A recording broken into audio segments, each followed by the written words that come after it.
Imagine a company that ruled its industry for over a century, a company whose name was synonymous with memory, family, and preserving the past. Eastman Kodak. For most of the 20th century, you didn't just take a picture. You took a Kodak moment. They were the absolute, undisputed, unchallenged king of film and photography.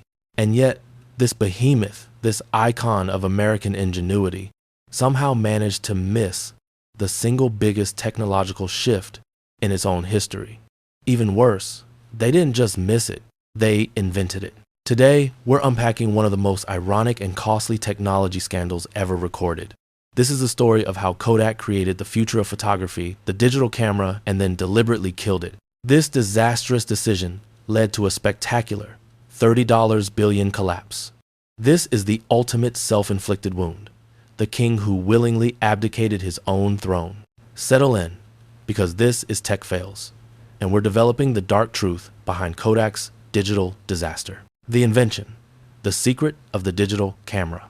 To truly understand the scale of Kodak's failure, you have to start in 1975. In a small, unassuming laboratory in Rochester, New York, a young electrical engineer named Stephen Sasson was given a critical task. His assignment was to figure out how to build a camera that didn't use film. Sasson was working for Kodak, the company that had patented almost every aspect of photography for decades. The very idea seemed almost blasphemous within the halls of Kodak. Sasson worked meticulously, using spare parts he found around the lab. He cobbled together a lens from an old movie camera, a handful of digital circuit boards, and a cassette recorder to store the images. The key component was a brand new invention called a charged coupled device, CCD, which is essentially the great-great-grandparent of the image sensor in your phone. The result, after months of work, was the world's first digital camera. It was a truly significant moment in technology history. It was a clumsy beast of a machine. It weighed about 8 pounds, was roughly the size of a toaster, and required 23 seconds to capture a single black and white image. The resolution was staggeringly low, 0.01 megapixels. That's right, 1/100th of a megapixel, proving just how basic this first iteration was. To view the photo, you had to hook the camera up to a television screen. When Sasson proudly presented his invention to the Kodak executives, their reaction was immediately cool.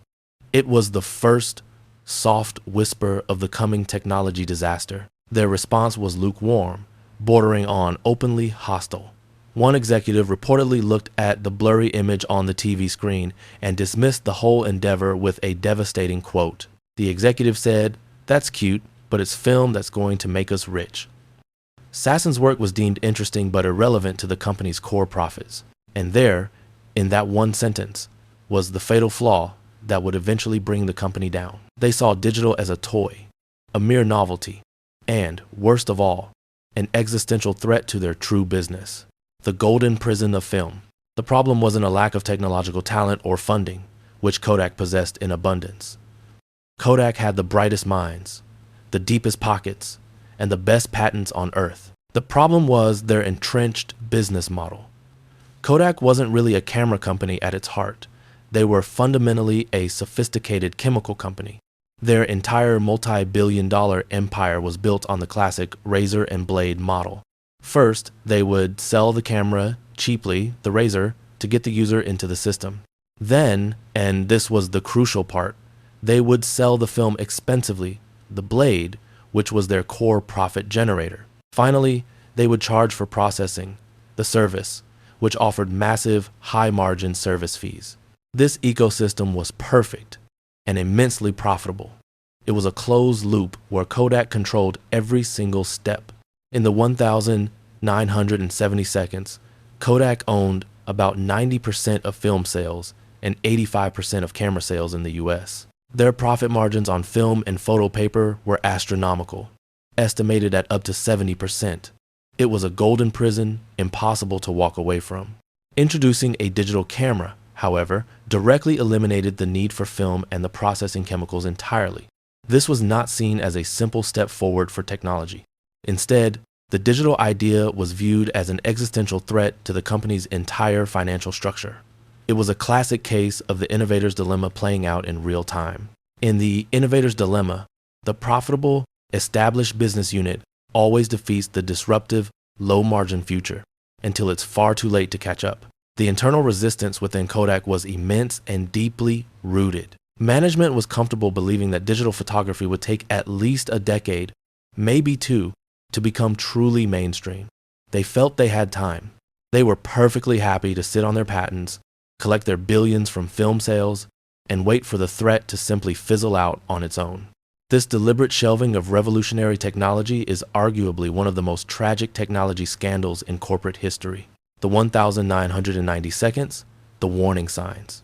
As the 1,980 seconds turned into the 1,990 seconds, the digital future started to materialize outside of Kodak's labs. Yet, Kodak's internal paralysis continued unabated. Other major companies, particularly in Japan like Sony and Canon, didn't have Kodak's film baggage. They started aggressively developing digital cameras. These rivals were working on devices based on the same fundamental sensor technology that Kodak had secretly pioneered. Kodak did make some half-hearted attempts to engage with the market. In 1991, for example, they released the Kodak DCS-100, the first commercially available digital SLR. This was a monster of a camera aimed at photojournalists. The price tag was a prohibitive $13,000, making it inaccessible to the average consumer. This was their first classic mistake, targeting a niche, high-cost market while ignoring the lucrative consumer market that made them rich. Another failed solution was the photo CD. Kodak intended this to be their answer to digital storage, using a special CD format for digitized images. It was clumsy, required proprietary players, and completely failed to gain traction with consumers. It simply couldn't compete against the simpler, more open file formats and storage devices that were quickly emerging. Their primary strategy during this time was consistently trying to force digital technology to fit into their existing film infrastructure. They wanted to maintain control. Their goal was not to sell more digital cameras. It was to find a way to make people print digital photos at Kodak kiosks and stores. They were desperate to replace film processing revenue with new digital printing revenue. This approach demonstrates a deep and disastrous misunderstanding of the technology itself. Digital photography wasn't about finding a new way to print pictures. Crucially, it was about sharing, storing, and viewing images digitally without printing them at all. The entire point was to bypass the printer and the store completely, something Kodak simply couldn't or wouldn't accept. The fatal decade, 2000 to 2010. The new millennium was the point where the digital dam finally broke and the market exploded. Broadband internet penetration dramatically increased, and the cost of CCD sensors plummeted rapidly. Crucially, the number of megapixels in consumer cameras effectively doubled every couple of years. Suddenly, the old film is better argument, which had comforted executives, completely evaporated. By the mid-2000s, consumer digital cameras were offering image quality comparable to, and often subjectively better than, traditional film for the average user. Kodak, in a frantic attempt to catch up and protect their legacy, finally entered the consumer digital camera market with force. And for a brief, shining period, they were actually successful. In 2005, through aggressive pricing and branding, Kodak actually became the #1 seller of digital cameras in the US by volume. This looked, momentarily, like a comeback. However, this was just a final, desperate surge before the true technical disaster hit the bottom line. They were winning the battle for market share, but rapidly losing the war for profitability. Why? First, low margins. Kodak was forced to compete aggressively on price, selling cameras at tiny margins just to move units. Meanwhile, competitors like Canon and Nikon maintained higher prices due to their superior lens quality, better sensor technology, and more advanced features. Second, there was no lock-in. Unlike the film business, digital camera sales offered no subsequent recurring revenue stream. Once the camera was sold, Kodak received nothing further. They tried desperately to continue their old model by relying on selling home printers and kiosk printing services. But these services were too slow and expensive to compete with instant social media sharing and cheap third-party photo labs. Ultimately, Kodak had won the battle for market share in camera units, but had lost the war for profitability. They owned the low-margin hardware, while agile competitors owned the high-margin professional equipment. The new digital platform, the internet, was simultaneously stealing the lucrative service revenue forever. They were technologically stranded. The last nail in the coffin: smartphones. The final, definitive technological shift that delivered the absolute last blow to Kodak was the explosive rise of the smartphone. This began in earnest with the iPhone in 2007. The smartphone made the standalone digital point-and-shoot camera obsolete almost overnight. Customers quickly realized they didn't need two devices. Why carry a second, dedicated device that only takes pictures when your phone does it instantly, stores it, and shares it via the internet? This was more than just a new type of camera. It was a fundamental, permanent shift in user behavior. It cemented the reality that photography had evolved into a software and networking business, not a chemical or hardware business. Instagram, which launched in 2010, became the new global photo album. Facebook became the new primary photo sharing service. Companies like Apple and Google became the new camera companies, prioritizing software optimization, image processing speed, and integrated sharing capabilities. Kodak, a company whose entire logistics were designed around the physical act of dropping off film, had zero presence and zero core competence in software, mobile operating systems, or social networking. They were simply left behind. Bankruptcy and the patent paradox. The inevitable arrival came in January 2012. Eastman Kodak, the company whose name was a global synonym for photography, finally filed for Chapter 11 bankruptcy. The final bitter irony of this colossal technology scandal is that the company was essentially saved from total liquidation by the very technology it had so vehemently feared. During its painful restructuring, Kodak was able to monetize its vast, decades-old portfolio of digital imaging patents. These patents were based on the original inventions of Steven Sasson and others, inventions they had locked away. They sold over 1,100 digital imaging patents to a consortium of buyers for about $525 million. This $500 million was the last gasp of the old empire. It was the final, devastating return on the technology they had willfully suppressed for decades. They had failed spectacularly to turn their own invention into a viable business. But they were able to use their intellectual property as a liquidation asset, a final technological severance package. Kodak emerged from bankruptcy in 2013, a mere shadow of its former self. The new focus became commercial printing and packaging. The consumer business, the legacy of film, family, and memories was gone forever.